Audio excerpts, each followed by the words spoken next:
mengakses ya, artinya mengakses bahwa bagaimana kita bisa saling sama-sama sharing gitu ya. Apalagi sekarang, jadi mulai didorong juga dosen dengan praktisi ya, salah satunya guru itu sudah harus mengikis ya, kesenjangannya harus mengikis. Jadi kalau zaman dulu itu antara dosen dengan guru mungkin berasa kayak berbeda sekali gitu ya. Konteks materi yang diajarkan ketika perkuliahan juga mungkin dengan kehidupan nyata itu atau dengan kehidupan Bapak Ibu ketika mengajar juga terasa beda. Sehingga ada istilah begini katanya, ngapain capek-capek belajar teori-teori tertentu, toh teorinya juga nggak diterapin ya di dalam konteks pembelajaran tuh orang-orang gitu ya, seolah-olah teorinya Piaget gitu ya, teorinya Gestalt, teorinya Brunner itu apa sih loh gitu ya, apa sih loh, gue ngajar kayaknya sengsara-sengsara aja, dia ngomong-ngomong ke sana ya itu sih bisa diterapin kalau di luar negeri kan pasti bisa, kita selalu berujar seperti itu. Nah, di dalam kerangka Merdeka Belajar ini mengikis Pak ya, mengikis bahwa guru juga harus ikut terangkat gitu ya, dosen juga tidak boleh terlalu seperti berada di gunung es turun gitu ya, sehingga nemu satu titik kita itu sama-sama melakukan kolaborasi dalam penyelesaian atau dalam pengembangan konteks pembelajaran. Seperti itu Bapak Ibu. Jadi tadi yang sudah disampaikan oleh Pak Lanlan juga ya, bahwa mengakses juga bahwa kurikulum di kampus juga mengakses praktisi itu untuk ngajar ya, beberapa pertemuan. Nah begitu pun dengan sebaliknya, kami pun punya kewajiban untuk berbagi sharing, berbagi pengalaman dengan Bapak Ibu. Nah sehingga pengalaman yang saya peroleh ketika saya berada di lapangan ini, kemudian itu saya bisa implementasikan, diajarkan kepada mahasiswa saya, sehingga apa yang diajarkan oleh saya itu menjadi kontekstual gitu ya, berbasis pada masalah yang nanti akan dia temui ketika mereka menjadi pendidik gitu. Jadi tidak ada lagi tuh bayangan konten materi itu terlalu jauh gitu ya, tetapi kita langsung implementatif ketika diterapkan di dalam konteks pembelajaran itu problematikanya seperti apa. Nah jadi jangan mikirin dulu, mahasiswa saya juga harus diberikan yang pahit-pahit ya, bahwa mengelola sebuah pembelajaran, jangankan pembelajaran beberapa kelas, pembelajaran di dalam satu kelas pun itu butuh effort. Ini bagian ya, siswa pada pembelajaran di SMP. Nah mungkin Bapak Ibu udah dengar nih ya, pembelajaran berdiferensiasi itu adalah salah satu pembelajaran yang diturunkan atau yang mengakses yang namanya Merdeka Belajar ya. Jadi kalau kita baca di kurikulum Merdeka itu, kalau tidak salah itu ada di modul 1.1 itu berkaitan dengan filosofi pendidikan, modul 1.2 itu berkaitan dengan nilai-nilai dan guru penggerak. Kalau baca di modul guru penggerak ya, kalau 1.3 itu visi guru penggerak, di modul 1.4 itu budaya positif. Kalau tidak salah itu ada di modul 2, pembelajaran berdiferensiasi. Nah, Bapak Ibu di sini ada yang pernah ikut program guru penggerak? Belum? Sudah daftar? Sudah daftar tapi pengumumannya dapat cobaan. Terus gimana Bu Eni? Nunggu pengumuman. Daftarnya di angkatan berapa? Angkatan sekarang. Angkatan 9. Oh belum ada pengumuman. Iya. Angkatan 9 belum.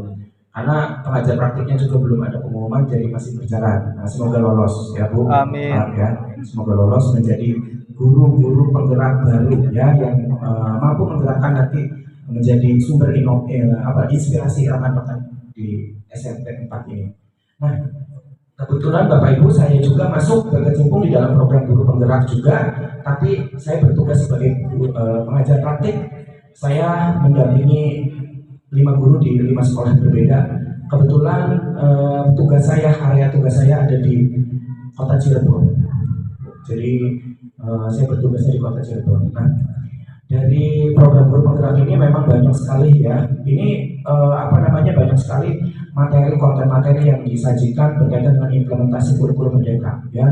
Saya berharap Bapak Ibu bisa mengakses itu. Saya masuk di angkatan 6, sekarang lagi belajar tentang modul 3 ya, modul 3, terus kita akan masuk ke lokakarya 4, masih ada 3 lokakarya lagi. Seru Bapak Ibu ya, jadi jangan dulu mikir pusingnya, insya Allah pusingnya itu lelahnya akan menjadi lilah ya, kalau sudah berkaitan dengan ilmu itu seperti itu ya. Jadi jangan dulu mikir aduh nanti waktu saya terdistrak banyak hal ya, harus benar-benar on ya.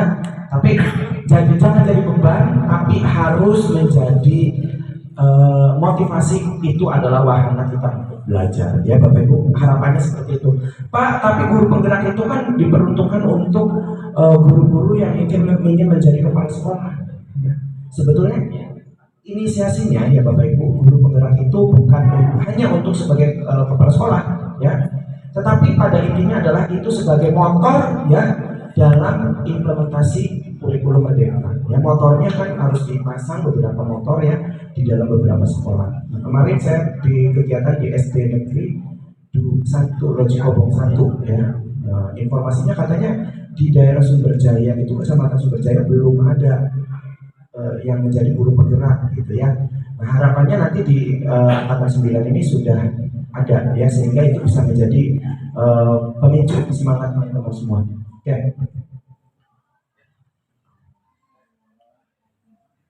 Oke, sharing sedikit Bapak Ibu. Apa sih Bapak Ibu kesulitan Bapak Ibu yang paling dirasakan saat mengajar? Nah, saya mulai dari nanti dulu, kalau Pak Azza saya kenal. Yang ujung Bapak Ibu, sahabat Namina bisa bahasa Sunda. Mohon maaf Ibu kalau Sunda saya agak sedikit kasar ya. Soalnya suka dididik sama Pak Nanan, bahasanya Sundanya begitu. Jadi kan aslinya saya orang Indramayu Bu, tapi saya pengen sadetik-detik gitu. Belajar bahasa Sunda diajarkan ke Pak Nanan Bu. Jadi kalau saya bahasanya kasar, carakan gue. Ibu, saya namanya Ibu. Ibu Nining, kira-kira apa sih Bu kesulitan yang paling dirasakan sama Bu Nining itu ketika mengajar?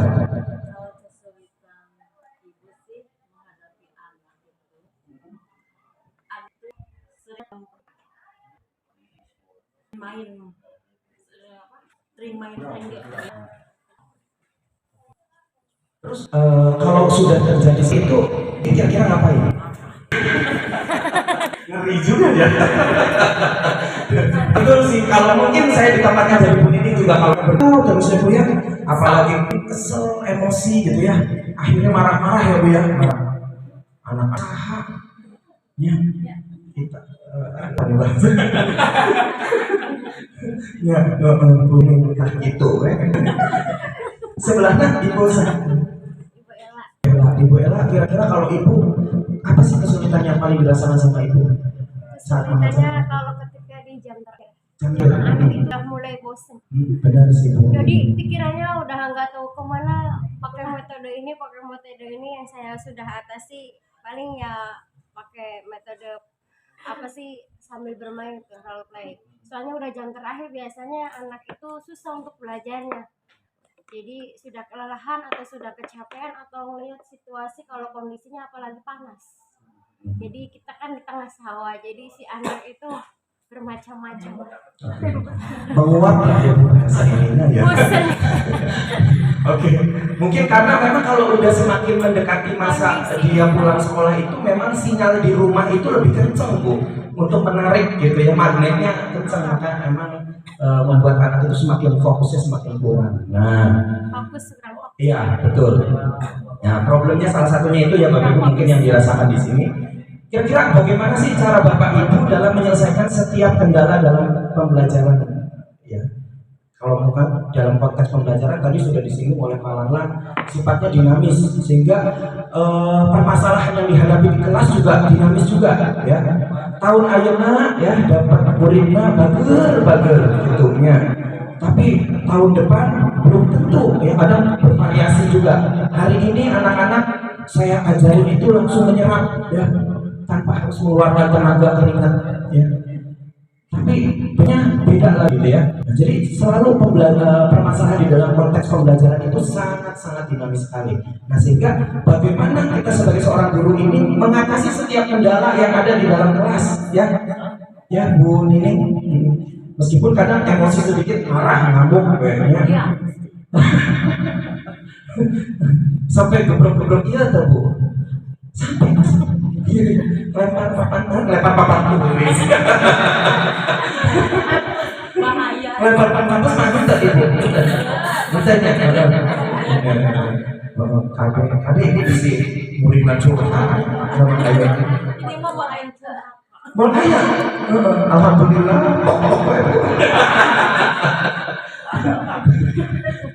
Oke, Ibu. Nah, kira-kira bagaimana sih cara Bapak Ibu kita ada penjelasan ingin menyelesaikan permasalahan di dalam konteks pembelajaran? Ibu dengan Ibu siapa? Ibu Maria, kira-kira gimana Bu Maria menangani permasalahan yang kalau misalkan muncul di dalam pembelajaran bagi Ibu Maria? Kalau misalnya dilihat dari permasalahan yang dilihat dari tadi yang disampaikan Bu Ella, kurang fokus atau ini seperti itu, yang pertama pasti metode ceramah dulu, mencoba ngomongin anak-anaknya dulu gitu ya. Ya biasa ceramah sambil dengan nada, kalau misalnya nada pelan masih bisa diterima berarti masuk.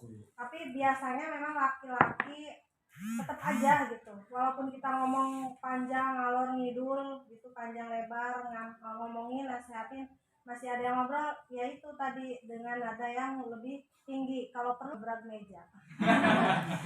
Ingat ya, jangan dulu suujon sama Bu Maria ya. Ngegebrok meja teh maksudnya kan ngegebrok atina siswanya.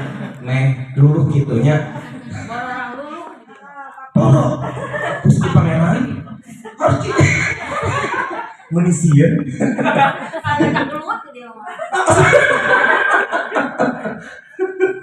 Alhamdulillah, berarti di sini prestasi pencak silat bagus. Bercandanya banyak bahasa Sunda bercanda. Amin ketunduh. Nah ketunduhnya harus nggak boleh, itu nggak boleh ngantuk. Kalau saya ngomong nggak boleh ngantuk. Nanti ditanya kurang teknya,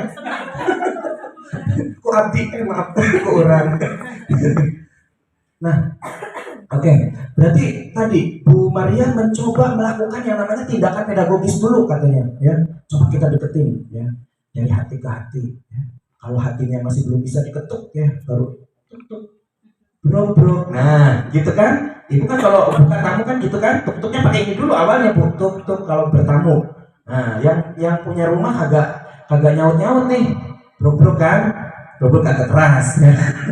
Oke. Kalau masih nggak nyaut lagi berarti kudu dijedor. Oke. Nah, lanjut lagi. Bagaimana cara menghadapi beragam keunikan yang dimiliki siswa di dalam belajar? Tadi di dalam satu kelas ya, ada 30 siswa, karakternya beda-beda ya, latar belakangnya beda-beda, membentuk karakter anaknya juga beda-beda itu Bu. Ya, karena 30-nya itu misalkan dari 30 keluarga berbeda. Nah, sehingga pembentukan karakternya berbeda. Yang satu hidup, yang satu ya, yang hiji deui blok sana ngeri ya, udah paten sadat surudut gitu. Nah, gimana sih mengcover perbedaan atau keunikan anak di dalam kelas ini, Pak Azza? Kira-kira gimana Pak?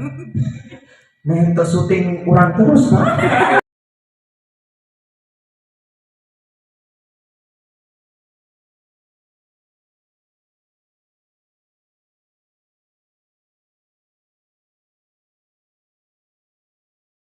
Jujur. Atur dong Bu Nining, memang kalau bintang yang lagi ngomong memang suka begitu. Tadi kan hantu. Harus semangat Bu Nining ya. Saya Lagi sakit. Semoga lekas sembuh ya Bu ya. amin. Amin. Jujur, jadi di prodi pendidikan matematik, alhamdulillah penghuninya rata-rata muda, kaum muda, jujur. Jadi tertinggal kemarin itu yang paling muda, kalau zaman sebelumnya itu Pak Haji paling muda. Nah sekarang dibalik posisinya, Pak Haji yang paling tua di antara yang lain, karena skuadnya muda-muda semua sekarang.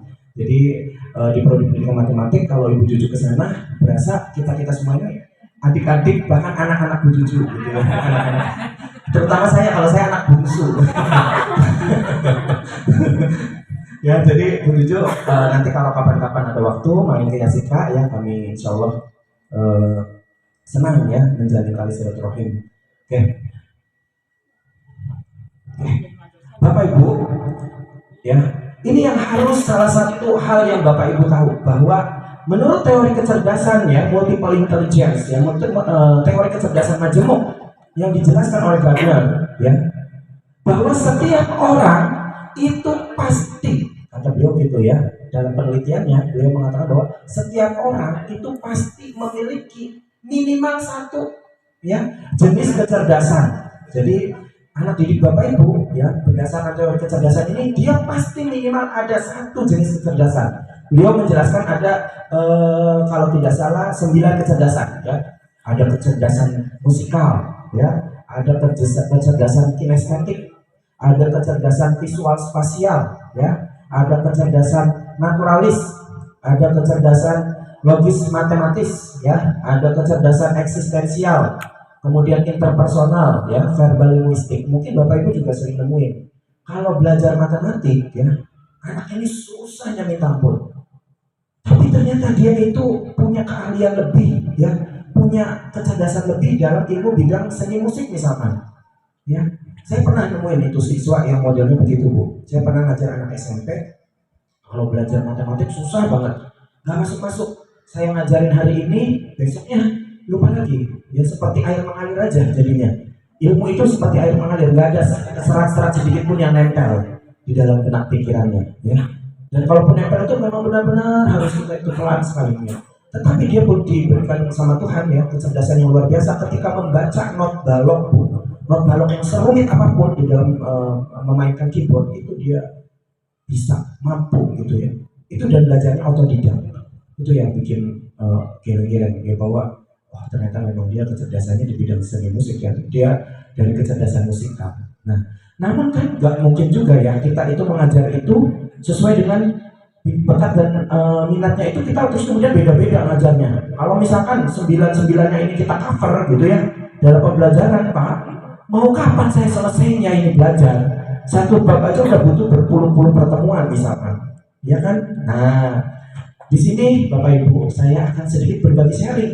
Kira-kira mengatur pembelajaran yang beragam itu, yang menginput semua kemampuan anak-anak kita itu kudu bagaimana, gitu kan? Oke, sebelumnya tentang pembelajaran berdiferensiasi, Bapak Ibu sudah pernah dengar? Belum? Are you sure, Bu? Kalau saya multi language, jadi kudu bisa semua bahasanya. Belum bahasa Spanyol belum saya keluarin nih Bu, tenang. Belum Bu, berdiferensiasi belum? Oke. Ada yang pernah dengar aja? Bu Nining barangkali. Si-nya aja Pak, saya suka dengar si kalau lagi di dapur terasi.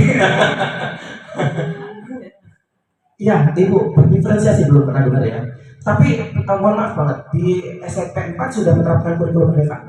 Oh belum ya, karena belum, berarti masih belum ini belum launching ya, jadi belum tahu. Belum ada P5 juga belum ya, P5 penguatan project, penguatan profil belajar Pancasila. Oke. Nah, Bapak Ibu ya, berkaitan dengan pembelajaran berdiferensiasi itu, nanti kita akan masuk, coba sedikit saya menjelaskan. Oke. Setiap anak memiliki potensinya masing-masing. Ya, dia memiliki potensi yang berbeda-beda antara individu yang satu dengan yang lain. Ya. Kemudian, ya, paradigma guru, ya, bahwa guru itu menjadi fasilitator dan memetakan, ya, kemampuan guru itu harus bisa menjadi fasilitator dan mampu memetakan kemampuan siswanya, ya. Dua hal ini kemudian kita rangkum, ya Bapak Ibu, sehingga lahirlah paradigma, ya, perubahan paradigma dalam proses pembelajaran. Jadi harus ada perubahan cara berpikir kita dalam memandang proses pembelajaran. Ya, jadi ini harus ada perubahan. Kenapa Pak? Karena tadi kalau kita membelajar itu tidak merangkum pada suatu keragaman ya di dalam kelas kita. Nah, khawatirnya justru anak-anak yang dia sebetulnya dia memiliki kecerdasan tertentu karena tidak diakomodir di dalam pembelajaran kita, sehingga kecerdasan yang dia miliki itu pada akhirnya tidak bisa kita gali secara maksimal. Ya, jadi kalau saya sedikit mengutip dari teorinya Profesor Joshua Sabandar, ya, beliau itu salah satu ahli di bidang multiple intelligence di Indonesia. Itu beliau mengatakan bahwa sebetulnya ya teori dengan praktik itu harus berjalan beriringan. Kenapa? Karena teorilah yang sebetulnya dapat mengoptimalkan gitu ya, mengoptimalkan potensi anak didik kita. Jadi di dalam konteks pembelajaran itu Bapak Ibu nggak boleh alergi dengan yang namanya teori. Jadi kalau ada kesulitan tadi Bu Maria, dari suara yang pelan dulu naik, suaranya agak kasar, maksudnya agak keras kalau misalkan masih belum masuk. Sebetulnya kan itu masuk dalam kajian teori scaffolding ya, teorinya Vygotsky ya. Kita memberikan treatment itu seperti anak tangga ya, anak tangga yang satu ternyata masih belum nyampe nih, nambahin anak tangganya lagi. Mungkin ibu bapak sering loh ya, tanpa disadari ya, kita ngajarin materi A, tujuan pembelajarannya nggak tercapai nih, sehingga kayaknya saya mau ngajarin materi ini harus ngajarin ini dulu deh sebelum masuk ke sana. Nah itu artinya Bapak Ibu itu sebetulnya sedang memberikan scaffolding, memberikan bantuan kepada anak didik Bapak Ibu ya. Dan itu ada teorinya Bapak Ibu. Nah sehingga memang sebetulnya teori itu tanpa kita sadari kita gunakan sebetulnya, dan cuma penamaannya saja yang mungkin kita forget gitu ya, forget.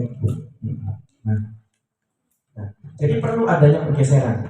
Oke, kita lanjut pada hal berikutnya. Pembelajaran berdiferensiasi Bapak Ibu ini mengakomodir pada 5 hal ya. Pertama, kita mengakomodir dari hal yang pertama dulu, tujuan pembelajaran ya, yang didefinisikan secara jelas. Jadi rambu-rambu kita melaksanakan pembelajaran berdiferensiasi itu harus tahu dulu tujuan pembelajarannya apa sebetulnya ya Bapak Ibu. Kemudian lingkungan belajar yang mengundang murid untuk belajar. Kita setting kira-kira lingkungan belajar yang bisa mengakomodasi anak kita untuk belajar ini kudu seperti apa ya. Nah, lingkungan belajar ini bukan hanya dari dari kondisi kelas misalkan ya, dari sarana-prasarana, bukan ya. Selain dari situ ya, tidak hanya hal itu, tetapi kita juga menginput pada misalkan modul yang digunakan ya, itu lingkungan belajarnya itu masuk ke sana juga. Nah, terus kemudian manajemen kelas yang efektif ya. Gimana ngatur waktunya, bagaimana kita mengatur pola tugas yang diberikan, pola pertanyaan yang diberikan kepada anak ya. Jangan sampai kita memberikan pola-pola yang malah justru pembelajarannya menjadi panjang misalkan ya. Kita juga harus bisa mengatur manajemennya. Terus yang berikutnya adalah merespon kebutuhan belajar murid. Nah, kita juga sudah harus punya punya mindset berpikir apa sebetulnya kebutuhan belajar anak didik kita ya Bapak Ibu. Karena kalau kita petakan dalam gaya belajar yang kita kenal ada gaya belajar visual ya Bapak Ibu, gaya belajar auditori, gaya belajar audio yang disenengar gitu ya. Nah, bagaimana kebutuhan belajar anak didik kita yang modelnya seperti itu. Nah, itu juga yang menarik gitu ya. Nah, terus yang terakhir adalah penilaian yang berkelanjutan. Jadi di dalam pembelajaran berdiferensiasi juga harus simultan melaksanakan penilaiannya. Artinya berkelanjutan di sini kita coba bisa petakan nggak nih antara pribadi yang satu dengan yang lain proses penilaiannya, gitu ya. Nah itu harus ada pola yang seperti itu. Oke, ini kita masuk ke pengertian pembelajaran berdiferensiasi. Jadi saya ambil dari teorinya beberapa orang yang intens ya memahami tentang differentiation of learning ya. Ada Hoffman, ada Tomlinson, ada Brooks and Mack. Ini sebenarnya kalau yang diadopsi di dalam kurikulum Merdeka itu Tomlinson sebetulnya, teorinya Tomlinson ya. Beliau mengatakan bahwa pembelajaran berdiferensiasi itu adalah proses belajar mengajar di mana anak didik kita itu dapat mempelajari materi pelajaran sesuai dengan kemampuannya ya. Apa yang disukainya ya. Dan kebutuhannya masing-masing sehingga mereka tidak frustasi dan merasa gagal dalam pengalaman belajarnya. Tadi karena mungkin dia punya bakat yang tidak kita eksplor gitu ya, karena mungkin kita hanya memberikan satu pola saja gitu ya, satu pola saja, sehingga dia akan frustasi kemudian. Nah frustasinya dia inilah yang kemudian akan berakibat fatal terhadap kebiasaan belajarnya Bapak Ibu ya. Jadi memang ini paradigmanya kita harus sedikit berubah sedikit demi sedikit. Nah tujuan dari pembelajaran berdiferensiasi itu sendiri gimana sih Pak? Nah, tujuannya yang pertama ya untuk membantu semua siswa dalam belajar ya jelas ya. Yang kedua meningkatkan motivasi dan hasil belajar siswa. Jadi ketika dia bisa diakomodasi ya, dia bisa kita bantu akomodasikan sesuai bakat minatnya. Nah disitulah dia akan merasa dihargai. Ya ketika dia merasa dihargai maka dia pasti akan menumbuhkan rasa motivasi belajarnya. Memang bukan hal yang mudah, saya yakin sekali Bapak Ibu juga mungkin tahu kendala-kendala yang akan dihadapi. Tapi kalau tidak mau dimulai, kita tidak akan pernah mendapatkan praktik baiknya. Nah, sehingga memang alangkah baiknya itu pelan-pelan ya kita coba terapkan, ya kita coba memahami, ya mungkin hal-hal baik yang sudah pernah dilakukan. Salah satunya melakukan treatment. Pak Azam tadi menceritakan, memberikan membaca body language sehingga mencoba untuk mengakomodasi kebutuhannya. Saya ganti nih polanya, strateginya saya ganti nih, metodenya saya ganti nih. Ya, nah itu tinggal kita bagaimana mengcovernya itu menjadi sebuah manajemen pembelajaran yang lebih efektif. Ya. Terus yang ketiga adalah untuk menjalin hubungan yang harmonis antara guru dan siswa. Ya, ini harmonis ya. Jadi harus harmonis Bu Nining. Jadi memang marahnya, tapi saya yakin marahnya Bu Nining ini marah karena saking sayangnya dengan anak didiknya ya. Karena kan yang dipikirkan adalah kita ingin anak didik kita itu menjadi orang yang berguna bagi nusa dan bangsa, betul ya Bu Nining ya. Sehingga kalau misalkan itu di luar koridor anak didik kita itu agak nyeleneh itu ya kita sedikit emosi sedikit ya. Oke. Yang terakhir, untuk membantu siswa menjadi pelajar yang mandiri ya. Jadi tujuannya adalah kemandirian dalam belajar. Ketika itu sudah mampu dimunculkan Bapak Ibu, maka anak itu karakternya sudah enak, diajak belajar itu sudah asik ya. Meskipun memang ya kecenderungan pola pendidikan di Indonesia itu kan semakin semakin pendidikan itu tempatnya itu semakin agak jauh gitu ya, terpelosok atau terpinggirkan, memang kendalanya semakin banyak ya, kompleksitasnya semakin banyak ya, karena memang karakter anak yang terbentuknya juga itu semakin luar biasa Pak Bu ya.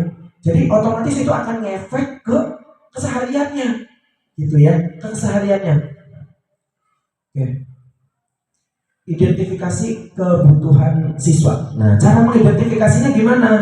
Kebutuhan siswa ini ada 3 hal Bapak Ibu ya yang perlu diperhatikan. Yang pertama berkaitan dengan kesiapan belajarnya ya, dengan minat belajarnya ya, dan yang terakhir adalah pilihan belajar atau profil belajar siswanya. Ya, itu kita kalau mau identifikasi kebutuhan belajar anak kita, kira-kira kesiapannya anak ini kesiapannya seperti apa ya. Nah, saya kasih pretest. Nah, misalkan pretest, ternyata hasil pretestnya segini ya. Saya sebelum ngajarin misalkan materi tertentu, saya kasih pretest materi prasyaratnya ya. Jadi biar tahu ya, jangan sampai saya ngomong udah panjang lebar capek, ternyata prasyaratnya aja udah masih acak-acakan gitu ya, masih nggak dipahami. Nah, itu juga harus kita pahami. Nah, berikutnya adalah minat ya. Minatnya apa nih kira-kira anak didik kita itu, sehingga bagaimana tadi polanya ketika anak itu sudah merasa jenuh dengan nyanyi-nyanyi misalkan ya, untuk mengakomodasi mungkin yang jenuh tadi itu adalah anak yang memang kecenderungannya dia itu ke musikal misalkan atau ke audio, sehingga memang harus anak itu kita pancing dulu motivasi belajarnya sehingga bisa tergabung lagi gitu atau masuk track lagi gitu ya kalau sudah keluar track. Dan yang terakhir adalah profil belajar siswanya. Nah, ini profil belajar ini dikaji dari berbagai hal, ada gaya belajar, kecerdasan, lingkungan, dan lainnya ya. Memang ini untuk mengangkat profil belajar ini memang butuh effort Bapak Ibu ya. Kalau nggak mau repot sih tinggal ngundang psikolog ya, anaknya dites menggunakan tes potensi akademik misalkan ya, sehingga bisa terlihat dia kecenderungannya kemana. Nah, tapi kan kita juga harus sama-sama tahu ya Bapak Ibu, kendalanya ketika di setiap sekolah itu pasti berbeda-beda ya. Nah, agar mungkin dari segi pembiayaan itu bisa ditekan ya, salah satu caranya adalah dengan salah satu teknik paling mudah Bapak Ibu, yaitu Iqra ya, baca Bapak Ibu ya. Nanti baca ya di HP ya, di HP download jurnal penelitian tentang tes bakat anak misalkan. Nanti ada kolom-kolomnya yang bisa kita adopsi gitu ya. Pertanyaan-pertanyaan yang kita bisa adopsi, kita bisa berikan secara gratis ya Bapak Ibu ke anak-anak, sehingga kita tahu kecerdasan anak kita sebenarnya cenderungnya kemana sih. Nah, jadi murah sekarang, serba semuanya bisa diakses menggunakan handphone Bapak Ibu ya. Udah diakses aja pakai handphone ya. Jadi sedikit, jadi Jadi kita sebelum masuk pembelajaran itu kita coba testing dulu anak-anak didik kita itu sudah sejauh mana, ya, gitu. Ini menjelaskan tentang bagian keterlibatan guru dan peserta didik di dalam konteks pembelajaran berdiferensiasi. Jadi gimana sih keterlibatan guru dalam pembelajaran berdiferensiasi dan bagaimana keterlibatan murid dalam pembelajaran berdiferensiasi? Keterlibatan guru dalam pembelajaran berdiferensiasi itu guru menjadi perancang konten, ya, merencanakan konten berhubungan dengan akses belajar dan materi. Ya, jadi guru ini yang memikirkan kontennya, kira-kira akses belajar materinya kudu seperti apa? Apakah semuanya harus pakai PPT, judul-judul yang pakai PPT? Nah, gimana kalau dia yang senang audio? Ya, bagaimana kalau dia senang kinestetik gerak? Nah, sehingga kontennya, nah ini variatif, Bapak Ibu, ya. Coba selain ada menonton atau melihat Bapak Ibu ngajar, ya, ada video, ya, ada kemudian kinestetik praktiknya, ya, anak menemukan konsepnya sendiri, yang menggunakan gerakan-gerakan, ya, sehingga itu yang kemudian memunculkan motivasi belajarnya. Memang itu mengubah paradigma itu, Bapak Ibu, memang susah sekali, ya, memang susah, butuh effort, ya, makanya harus dimulainya dari hal yang paling kecil dulu, ya. Jadi kebiasaan-kebiasaan kita yang mungkin sering kita lakukan, nah sedikit demi sedikit harus diubah, ya. Jadi daripada marah-marah begini, ya, lebih baik anak-anak suruh praktik aja. Kalau dia senang di rumah, udah, biarin, ya, anak-anak saham begini. Ya, jadi udah gitu ya, di polanya dicoba diganti. Kalau anaknya praktik gimana? Coba kita setting pelajaran kita itu gimana caranya anak untuk bisa mengaksesnya sendiri, gitu ya. Nah, dari mana lagi Pak? Handphone, ya. Dari handphone, Bapak Ibu lihat polanya apa di YouTube, kira-kira ada kayak sajiannya, ya. Jadi memang harus banyak kita ini TikTok gitu ya, di HP itu, handphone kita itu emang dunia itu dalam genggaman gitu, jadi semuanya bisa diakses, ya, Bapak Ibu, ya. Nah, kemudian merencanakan proses, ya. Jadi guru juga punya peran dalam merencanakan proses pembelajarannya juga harus variatif, ya. Jadi ketika ini harus bisa mengakomodasi itu semua, gimana nih variatif? Jadi harus di polanya harus kita ubah-ubah, gitu ya. Nah, terus yang terakhir adalah merencanakan produk ini berkaitan dengan penugasan, ya. Coba penugasannya jangan monoton, anak disuruh merangkum terus, ya. Ya, kalau satu tugas jenisnya merangkum terus, ya anaknya juga mungkin dia akan too much, akan menganggap kita juga udah mulai bosan jadinya, ya Bapak Ibu, ya. Jadi kalau sudah seperti itu, coba kita ganti polanya, pelajarannya menggunakan berbasis project, ya. Anaknya bikin drama ya, misalkan dalam matematik bisa saja dibuat misalkan dramanya drama jual beli, gitu ya.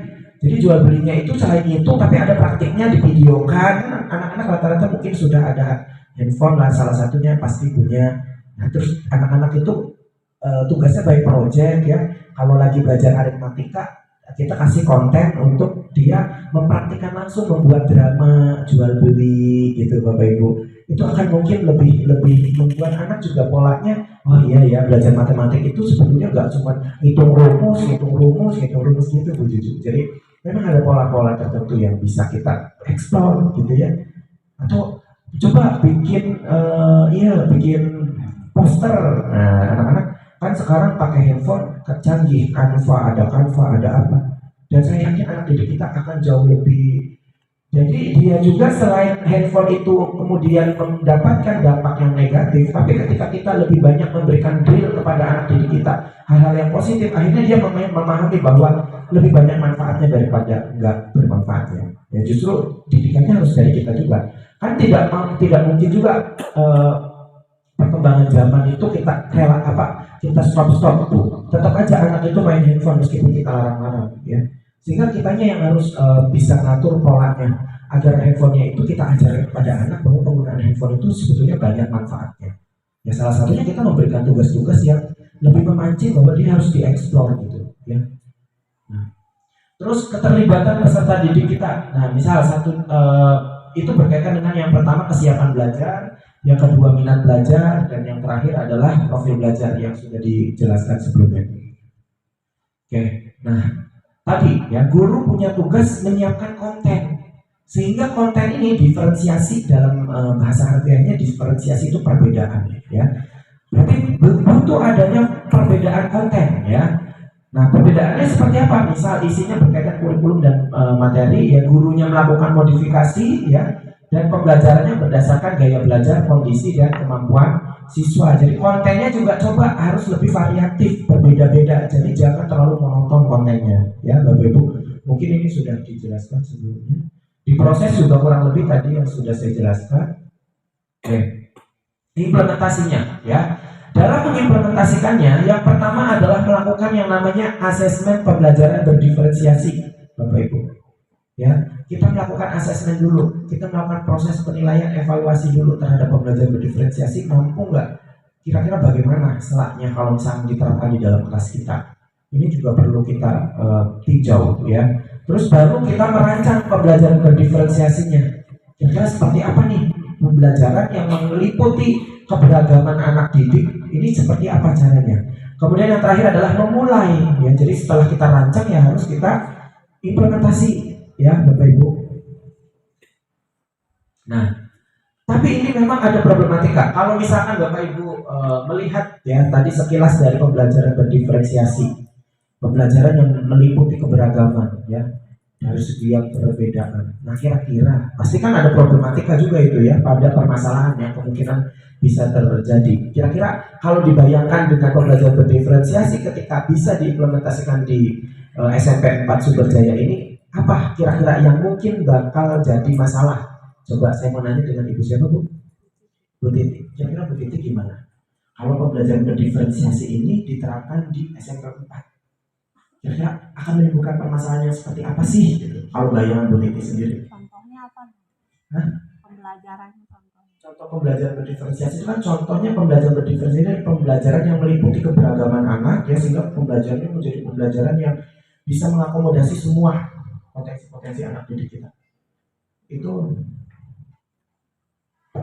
Itu gimana berarti kalau diterapkan di sini? Mungkin anak-anak menjadi akan senang. Akan senang. Adanya pembelajaran.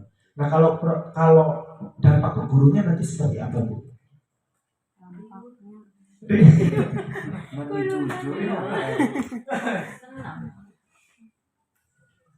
Seperti apa Bu? Belum tergambarkan. Nah, tapi insya Allah anaknya